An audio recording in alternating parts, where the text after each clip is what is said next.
dan agregasi konten seperti ide, minat, dan bentuk ekspresi lainnya di antara komunitas dan jaringan virtual. Memudahkan berkomunikasi seperti WhatsApp tadi. Lalu yang kedua, memudahkan dalam mencari informasi. Lalu sarana untuk mengembangkan bisnis, sarana hiburan, dan sarana pembelajaran. Nah, adanya dampak positif dari media sosial, pastinya adanya dampak negatif dari media sosial. Nah, Ibu minta Kak Beni bacakan. Dampak negatif media sosial. Yang pertama, mengganggu kesehatan mental. Yang kedua, membuat penggunaan menjadi kecanduan internet. Yang ketiga, penyebaran informasi palsu. Yang kelima, ada pornografi.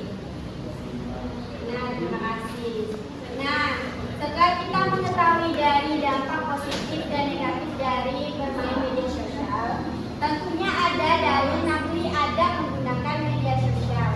Nah, Abang Maulana tolong dibacakan ayat dari Al-Hujurat.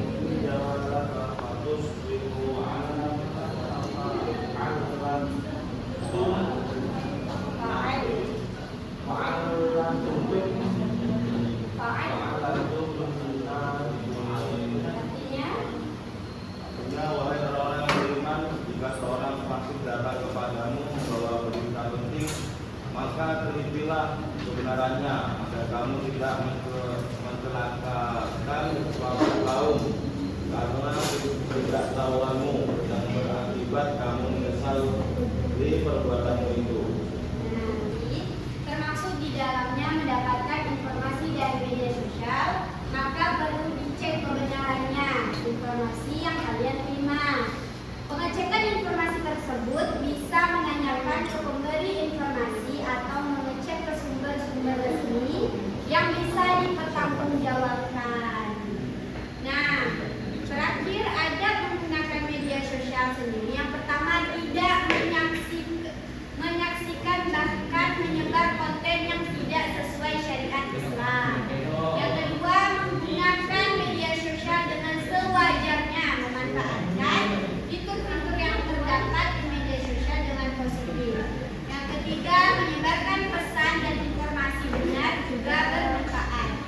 Lalu berhati-hati dalam menyampaikan pesan, dan yang terakhir tidak menyebarkan aib atau keburukan orang lain. Nah, apa sih akibat ketika kita tidak menerapkan adab menggunakan media sosial? Nah, coba Kak Yaya dibacakan. Yang pertama itu penggunaan media sosial yang berlebihan dan tidak bijak. Yang kedua, intensi dan menjadi yang menyebabkan gangguan psikis. Yang ketiga, tersebarnya informasi yang bersifat privasi mengganggu kegiatan belajar. Yang keempat, masuk ranah hukum jika mengunggah sesuatu yang melanggar bangunan norma. Yang kelima, segala keburukan yang dilakukan menjadi tidak digital. Dan yang terakhir, mengurangi makna silaturahmi. Mengunggah konten-konten positif, lalu mendapatkan respect dari orang lain karena menyebarkan konten positif, lalu menambahkan relasi dan terhindar dari informasi tidak benar, serta terjalin pertemanan yang positif dan harmonis. Nah, setelah kita belajar tadi, tentunya kita menerapkan adab menggunakan media sosial itu sendiri. Adab-adab menggunakan media sosial yang bisa diterapkan dalam kehidupan sehari-hari anak-anak dengan tidak menuliskan pesan atau komentar buruk terhadap orang lain. Lalu berhati-hati dalam mengunggah apapun di media sosial. Jadikan media sosial sebagai platform positif untuk mengembangkan diri dan menyebarkan atau membuat konten-konten bermanfaat. Nah, setelah kita belajar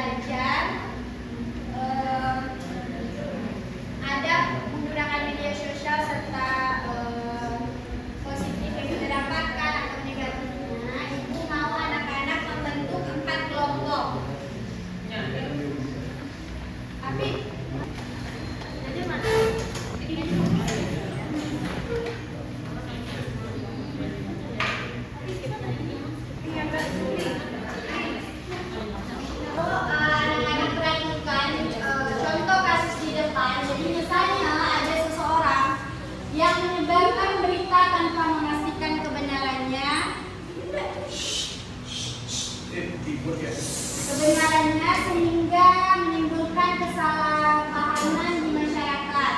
Menurut kalian, apakah tindakan tersebut sudah sesuai dengan adab dalam Islam? Nah, anak-anak dari kelompok 1 hingga 4 diskusikan dari studi kasus di depan. Jadi nanti salah satu dari kelompoknya maju untuk menjawab dari studi kasus ini. Ibu kasih waktu 2 menit.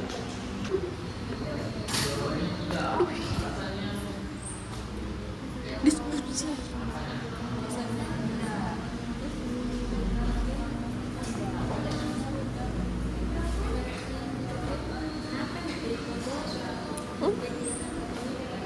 Bukan diskusi nih. Minta perwakilan dari kelompok 4 maju. Ini mana ada diskusi?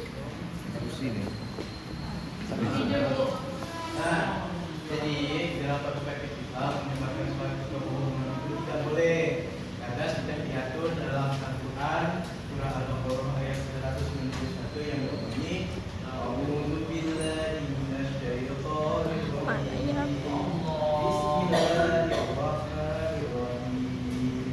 Waqtuluhum haitsu kafirtumuhum wa akhrijuhum min haitsu akhrajukum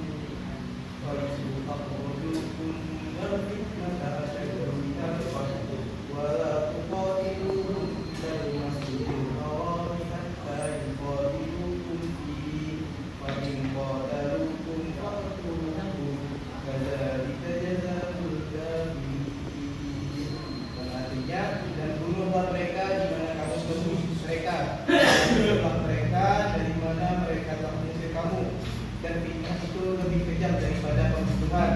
Dan janganlah kamu perangi mereka di Masjidil Haram kecuali jika mereka memerangi kamu di tempat itu.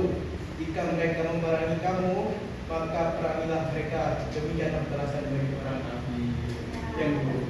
Kepada anak-anak semua yang sudah menyampaikan hasil diskusinya tadi. Jadi kesimpulan pelajaran kita hari ini, media sosial boleh digunakan, tetapi harus disertai adab seperti berkata baik, tidak menyebarkan hoaks, dan menjaga kehormatan orang lain. Nah, setelah pembelajaran hari ini, apakah kalian merasakan menggunakan sosial media dengan baik?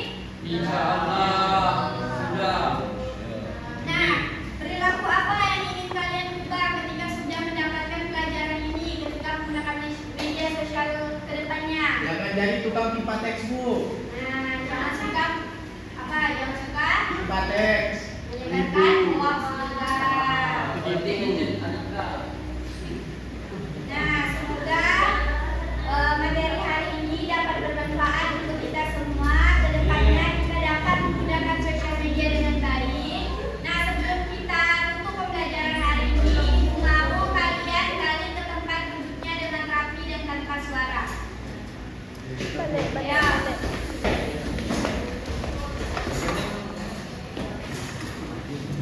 Nah, mari kita tutup pembelajaran hari ini dengan doa bersama.